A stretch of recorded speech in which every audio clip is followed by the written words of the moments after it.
নমস্কাৰ Assam commerce academy YouTube চেনেললৈ তোমালোকক স্বাগতম। আজি আমি ইন্টাৰেষ্ট অন ক্যাপিটালৰ বিষয়ে আলোচনা কৰিম, লগতে ইন্টাৰেষ্ট অন ক্যাপিটাল কেনেকৈ ক্যালকুলেশনস কৰে এটোৰ বিষয়ে আমি আলোচনা কৰিম। আৰু ইন্টাৰেষ্ট অন ক্যাপিটাল ক্যালকুলেশনস কৰাৰ কাৰণে আমাৰ চাৰিটা স্টেপ আছে। স্টেপ কেইটা আমি ফলো কৰি লৈ পেলাই উইথ এক্সাম্পলৰ সৈতে আমি খুব ধুনীয়াকৈ আলোচনা কৰিম। তো ভিডিওটো তোমালোকে শেষলৈকে চাই থকা আৰু আগৰ ভিডিওখিনি যদি চোৱা নাই তেন্তে আগৰ ভিডিও দুটা তোমালোকে চাই লোৱা,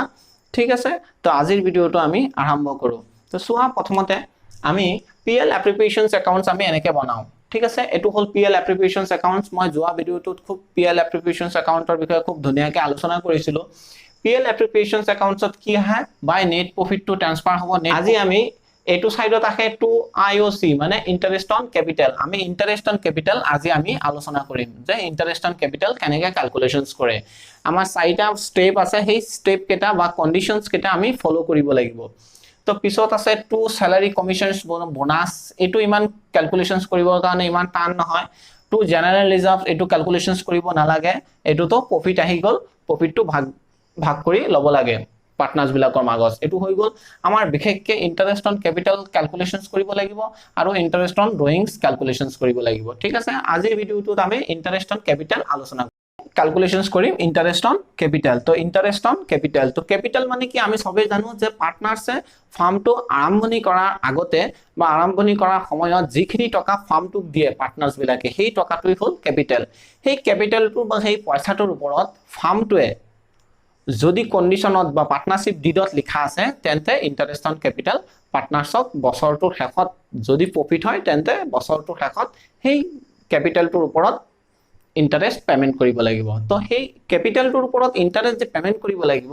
এইটা হ'ব পাৰে। কোনোবাই যদি বেছি ক্যাপিটাল দিছে তাৰ ইন্টাৰেস্ট কেনেকৈ হ'ব ক্যালকুলেশনস কৰিব লাগিব। কোনোবা যদি ক্যাপিটাল আৰম্ভণিতে দিছে কিন্তু দুমাহ পিছত অলপমান ক্যাপিটাল উঠাই লৈছে, আৰু নহলে এনেকুৱা হ'ব পাৰে যে ছমাহ পিছত আৰু অলপমান ক্যাপিটাল লৈ আহিছে, তেনেকুৱা ক্ষেত্ৰত আমি কেনে ধৰণে আমি ক্যালকুলেশনস কৰিম ক্যাপিটাল ইন্টাৰেস্ট অন ক্যাপিটাল হেতুৰ বিষয়ে আমি আলোচনা কৰিম। তো প্ৰথম কন্ডিশনটো হল যে conditions number 1 capital same for whole year, মানে বছৰটোৰ আৰম্ভণিতে ক্যাপিটাল যেটো আনিছে সেই ক্যাপিটালটোৱে গোটেই বছৰটো চলিছে। যদি আমি ফাইনান্সিয়াল ইয়াৰ এপ্ৰিল টু মাৰ্চ ধৰি লওঁ, মানে এপ্ৰিল মাহত যদি ক্যাপিটাল আনিছে সেই ক্যাপিটালটো একেই থাকিব মাৰ্চলৈকে, লছৰ নহয়। যদি এনেকুৱা হয় তেন্তে কন্ডিশনস নম্বৰ 1ত আমাৰ ফিট হ'ব, ঠিক আছে। তে কন্ডিশন নম্বৰ 1ত কি কৈছে, ক্যাপিটাল সেম ফৰ হোল ইয়াৰ। তো যদি আমি ধৰি লৈছো এ ক্যাপিটাল আনিছে 50,000 টকা আনিছে আৰু বি এ ক্যাপিটাল আনিছে 40,000 টকা, ঠিক আছে। এতিয়া কথা হল interest on capital rate of interest on আমি ধৰি লৈছো 10%। যদি ইন্টাৰেস্ট অন ক্যাপিটাল 10% হয় তেন্তে কি হ'ব গোটেই বছৰটোত এস IOC কি হ'ব 50,000 টকা ইনটু 100 অন 10%, কিমান হ'ব 50,000 টকাৰ এটো শূন্য কাটিলো আমাৰ কিমান হ'ব 5,000 টকা হ'ব ইন্টারেস্ট অন ক্যাপিটাল। এর ইন্টারেস্ট অন ক্যাপিটাল কিমান হ'ব 5,000 টকা। এতিয়া আমি বি টু কেনেকৈ ক্যালকুলেশনস কৰিম, বি এর IOC interest on capital, B আনিছে কিমান 40,000 টকা ইনটু কিমান পার্সেন্ট লাগিব 10%। 10% তো আমি ধৰি লৈছো, বেলেগ হ'ব পাৰে 6% হ'ব পাৰে 5% হ'ব পাৰে 9% হ'ব পাৰে, যেটো আমাৰ কোশ্চেনত দিয়া থাকিব তেনেকৈ আমি ক্যালকুলেশনস কৰিম। যদি একো কন্ডিশনস দিয়া নাই যে বছৰটোৰ মাজত ক্যাপিটাল লৈ গৈছে বা বছৰটোৰ মাজত ক্যাপিটাল লৈ আহিছে, ঠিক আছে, তেনেকুৱা হলে এনেকৈ ক্যালকুলেশনস কৰিব লাগিব। যদি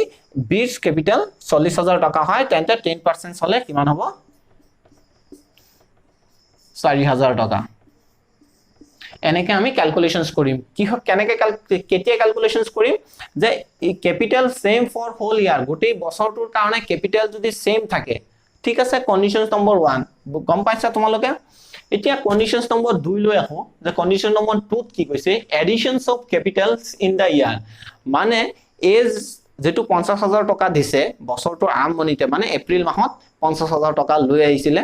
ফাৰ্মটো আৰম্ভ কৰিলে, ঠিক আছে। এতিয়া পিছত হল যে কেইমাহমান পিছত কি অলপমান ক্যাপিটাল আৰু ঘৰৰ পৰা লৈ আহিলে, বা বেলেগৰ পৰা পইচা লৈ পেলাই কাৰোবাৰ পৰা পইচা লৈ পেলাই ফাৰ্মটোক আকৌ লগাইছে পইচা তেনে কন্ডিশনত কি হ'ব চোৱা তোমালোকে যে additions of capitals in the year মানে বছৰটোৰ মাজত আকৌ ক্যাপিটাল এড কৰিছে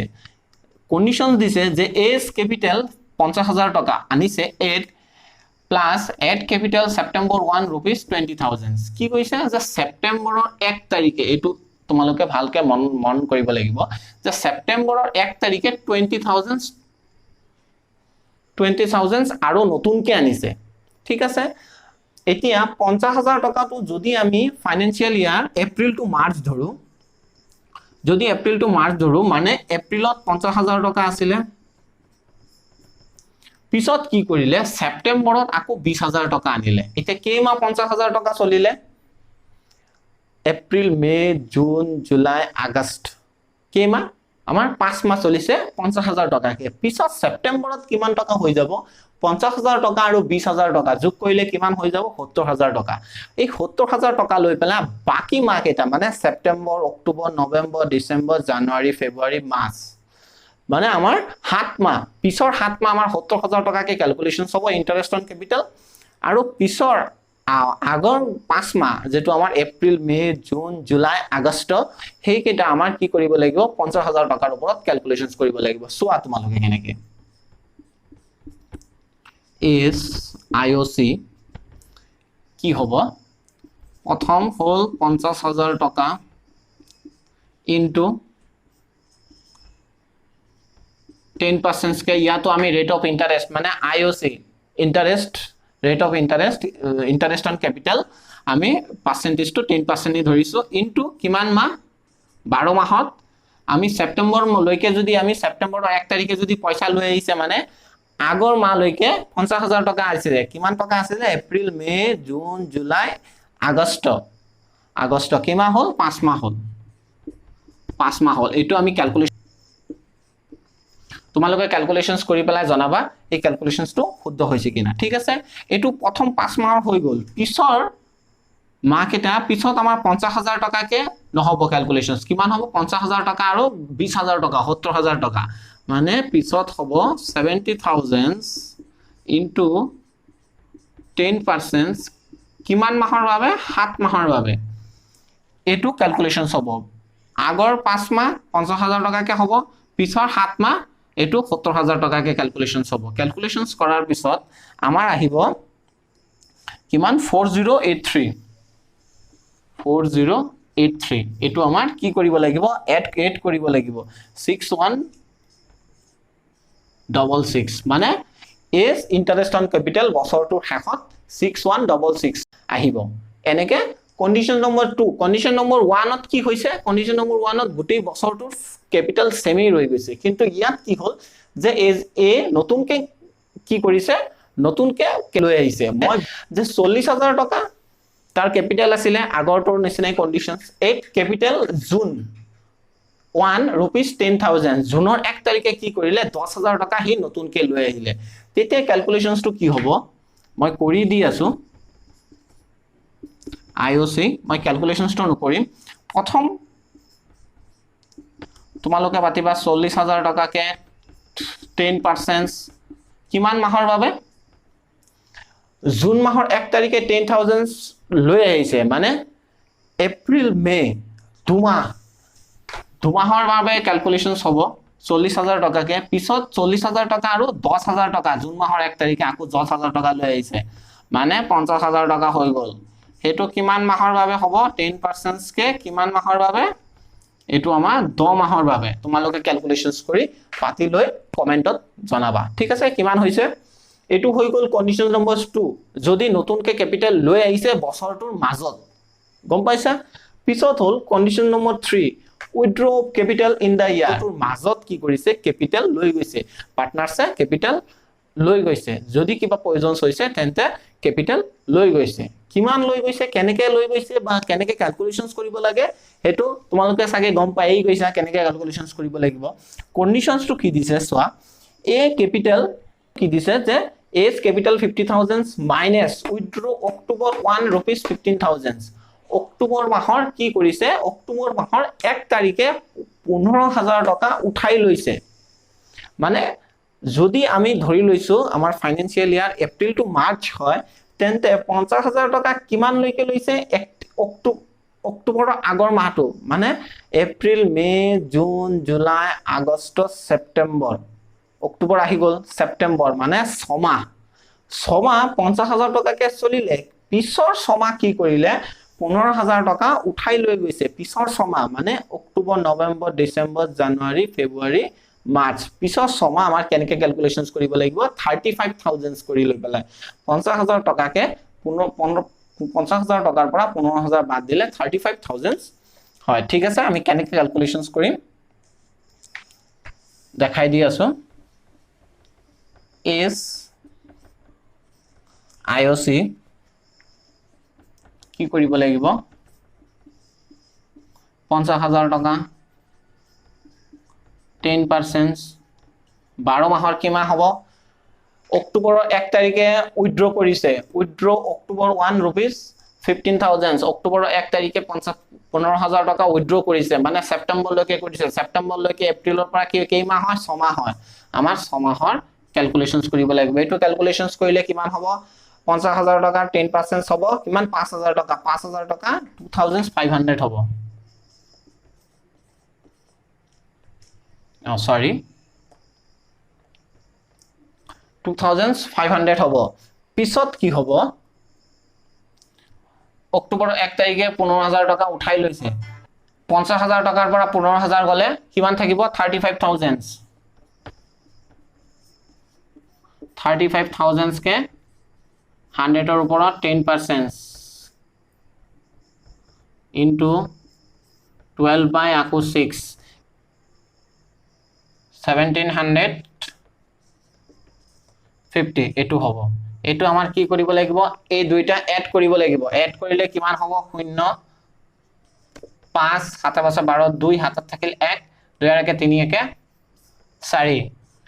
4,250 হ'ব ঠিক তেনেদৰে 20 টু তোমালোকে ক্যালকুলেশনস কৰিবা 20 IOC তোমালোকে ক্যালকুলেশনস কৰিবা কেনেকে ক্যালকুলেশনস কৰিবা 40,000 মাইনাস মই কৈ দি আছো 40,000 মাইনাস উইথড্ৰ সেপ্টেম্বৰ 1 rupees 5,000 কি কৰিলে এটো অলপ বেলেগ কে দিছে যে 40,000 চলিলে প্ৰথমত পিছত উইথড্ৰ কৰিছে সেপ্টেম্বৰৰ 1 তাৰিখে 5,000 মানে সেপ্টেম্বৰৰ 1 তাৰিখে 5,000 উইথড্ৰ কৰিছে 40,000 ৰ পৰা 5,000 টকা উঠাই ললে কিমান হ'ব 35,000 হ'ব 40,000 কে কেমা ক্যালকুলেশনস কৰিব লাগিব April May June July August পিছত আহি গল সেপ্টেম্বৰ আগষ্ট মানে 5 মাহ 40,000 কে ক্যালকুলেশনস কৰিব লাগিব কি হ'ব 40,000 10% এটো হ'ব ক্যালকুলেশনস তোমালোকে ক্যালকুলেশনস কৰিবা তোমালোকে ক্যালকুলেশনস কৰি কমেন্টত জনাবা যে কেনেকে 35,000 কিমান হ'ব 35,000 100 by 10 into 12 যদি 5 মাহ ওপৰত হৈ গৈছে পিছত আমাৰ এনে ধৰিব লাগিব যে 7 মাহ আছে এটো ক্যালকুলেশনস কৰি তোমালোকে জনাবা যে 35,000 into 110 আৰু এটো 12 by 7 এটো ক্যালকুলেশনস কৰি কিমান হ'ব টোটাল কৰি দিবা তোমালোকে ক্যালকুলেশনস কৰি কিমান হ'ব কমেন্টত জনাবা ঠিক আছে এটো কন্ডিশনস নম্বৰ 2 3 হৈ গল প্ৰথম কন্ডিশনসটো কি আছিল যে গুটেই বছৰটো সেম আছে দ্বিতীয় কন্ডিশনসটো কি হলে যে নতুনকে মাজত বছৰটোৰ মাজত ক্যাপিটাল লৈ আহিছে পিছত কি হল 3 নম্বৰ কন্ডিশনস বছৰটোৰ মাজত ক্যাপিটাল লৈ গৈছে এতিয়া 4 নম্বৰ কন্ডিশনটো কি হ'ব তোমালোকে চোৱা ধৰি লোৱা এজ ক্যাপিটাল 55,000 আছে আৰু 20 ক্যাপিটাল 45,000 আছে এটো এপ্ৰিল মাহৰ 1 তাৰিখে এজ আৰু 20 ক্যাপিটালস আছে এতিয়া হিয়তে ধৰি লোৱা যে সেপ্টেম্বৰৰ 1 তাৰিখে হিয়তে ভাবিলে যে ফাৰ্মটোৰ ক্যাপিটালস কিমান হ'ব লাগিব 1 লাখ টকা হ'ব লাগিব আৰু সবৰে ক্যাপিটাল সমান হ'ব লাগিব কি কৈছে যে ফাৰ্মটোৰ ক্যাপিটাল 1 লাখ টকা হ'ব লাগিব ইয়াতো ক্যাপিটালস 1 লাখ টকাই হৈ আছে এটো কন্ডিশনস ঠিকই আছে কিন্তু ক্যাপিটাল সবৰে সমান হ'ব লাগিব কিমান হ'ব সমান হ'বলৈ হলে কি হ'ব লাগিব যে এজ ক্যাপিটাল 50,000 কৰিব লাগিব আৰু 20 ক্যাপিটালও 50,000 কৰিব লাগিব এতিয়া কি কৰিব লাগিব এ 5000 উঠাই লৈ যাবগে লাগিব আৰু বিয়ে কি কৰিব লাগিব 5000 নতুনকে লৈ আহিব লাগিব তেতিয়া হিয়তৰ ইন্টারেস্ট অন ক্যাপিটাল চেঞ্জ হৈ যাব গম পাইছা কন্ডিশনসটো কি কন্ডিশনস আছে হিয়তে সেপ্টেম্বৰৰ 1 তাৰিখে ডিসিশন ললে দুইজনে পাৰ্টনাৰে যে আমাৰ ফাৰ্মটোৰ ক্যাপিটাল গোটেই ফাৰ্মটোৰ ক্যাপিটাল আমাৰ কিমান হ'ব লাগিব 1 লাখ টকা হ'ব লাগিব আৰু লগতে আমাৰ ক্যাপিটালও সমান হ'ব লাগিব 1:1 ৰেশিওত ক্যাপিটাল হ'ব লাগিব হেতু কন্ডিশনস গলে কি হ'ব যে এস ক্যাপিটাল আগৰ পৰা বাঢ়ি আছে আৰু বিস ক্যাপিটাল কমি আছে এতিয়া কি কৰিব লাগিব যদি সবৰে ক্যাপিটাল সমান কৰিব লাগে এ ক্যাপিটাল উঠাই লৈ যাবগে লাগিব 5000 টকা আৰু বি এ ক্যাপিটাল 5000 টকা নতুনকে লৈ আহিব লাগিব গম পাইছা এতিয়া ইন্টারেস্ট অন ক্যাপিটাল কি হ'ব আৰু হিয়তে কেতিয়া ডিসিশন লৈছে এটো সেপ্টেম্বৰৰ 1 তাৰিখে গম পাইছা এতিয়া কি হ'ব সোৱা তোমালোকে মই এটো ক্যালকুলেশনস কৰিম is IOC কিমান হ'ব 50000 আমি সেম আকো 10% কে ক্যালকুলেশনস কৰিছো ধৰি লৈছো আমি 10% কে যদি সেপ্টেম্বৰৰ 1 তাৰিখে হিয়তে ডিসিশন লৈছে এপ্ৰিলৰ পৰা সেপ্টেম্বৰৰ আগলৈকে কেইমাহ হয় আমাৰ April May June July August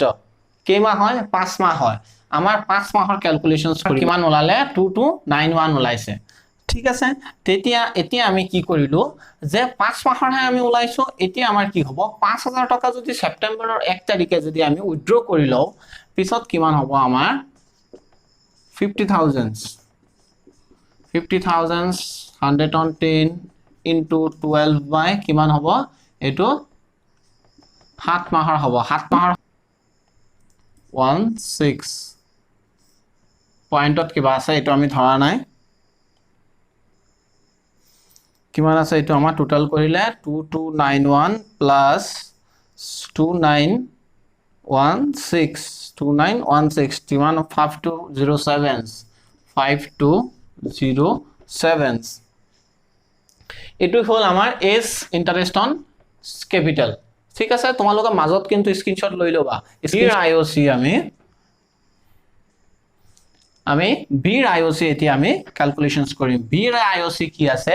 আমাৰ 45000 আগৰ পৰা আছিল পিছত সেপ্টেম্বৰৰ 1 তাৰিখে হিয়তে ডিসিশনস লৈছে কি যে সবৰে ক্যাপিটাল সমান হ'ব লাগিব সমান কৰাৰ কাৰণে কিমান কৰিব লাগিব আমাৰ আৰু 5000 টকা বিয়ে আনিব লাগিব কিন্তু আমাৰ 45000 কে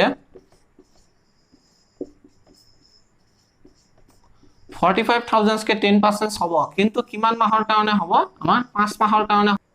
1875 এটো হল আমাৰ প্ৰথম 5 মাহৰ কাৰণে ঠিক আছে পিছত আমাৰ এটো কি হৈ যাব আমাৰ 50000 হৈ যাব 10% কে into 12 by 7 মাহ এটোৰ নিচিনা ক্যালকুলেশনস হৈ গল আমাৰ এটো 2916 এতিয়া আমি এই দুইটা আমি এড কৰি দিম এড কৰিলে আমাৰ কিমান হ'ব 1875 plus 2916 কিমান হল আমাৰ 4791 এটো হল বিৰ IOC তো তোমালোকে ভালকে কৰিবা এতিয়া কিতাপত যেমান এক্সাম্পল আছে সেই এক্সাম্পল কেটা বা ম্যাথছ কেটা তোমালোকে সলিউশনস কৰিবা কিবা যদি প্ৰবলেম হয় তেন্তে কমেন্টত জনাবা আজিৰ ভিডিওটো ইমানখিনিয়ে নেক্সট ভিডিওটো আমি ইন্টাৰেস্ট অন ড্ৰয়িংস কেনেকৈ ক্যালকুলেশনস কৰে হেতুৰ বিষয়ে আলোচনা কৰিম লগতে এই ভিডিওটো তোমালোকে বন্ধুসকলৰ লগত শেয়াৰ কৰি দিবা আৰু লগতে মোৰ চেনেলটো সাবস্ক্ৰাইব কৰিবা আজিৰ কাৰণে ইমানখিনিয়ে ধন্যবাদ